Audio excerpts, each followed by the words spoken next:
Այս շաբաթ Հայաստանի ավիացիոն կառույցի ղեկավարը հանդիպեց ինքնաթիռներ արտադրող ամերիկյան Piper ընկերության ներկայացուցչին։ Այս ընկերության հետ գործակցության արդյունքը կարող է լինել ընդհանուր նշանակության եւ փոքր ավիացիայի զարգացումը։ Մինչև այս արդեն հայտարարվեց ու փորձարկվեց Կապանի օդակայանում թռիչքներ իրականացնելու հնարավորությունը, որի մեկնարկը նախատեսվում է 1 տարուց։ Այս եւ այլ հարցերի վերաբերյալ իմ գործընկեր Սաթիկ Սեյրանյանը զրուցել է քաղավիացիայի գլխավոր վարչության պետ Սերգեյ Ավետիսյանի հետ։ Մինչև այդ զրուցակիցները հատուկ post-factum-ի համար անցել են ավիացիոն թեմաներով։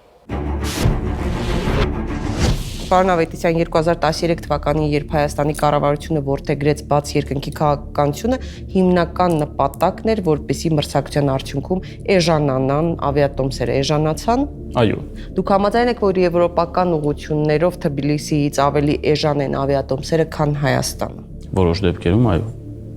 Անցած տարվա նոյեմբերին հայկական շուկա մուտք գործեց բյուջետային Pobeda ավիաընկերությունը, այն ժամանակ հայտարարվեց, որ 10,000 դրամով հնարավոր է Գյումրիից Մոսկվա տոմս գնել։ Ինչ եք կարծում, կարող ենք այսօր 10,000 դրամով տոմս գնել։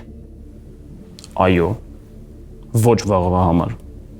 Այս շաբաթ հանդիպել եք Piper ընկերության փոխնախագահի հետ, Հայաստանում կա փոքր ավիացիան զարգացնելու հնարավորություն, թե ոչ։ Այո, կա, միանշանակ։ Մենք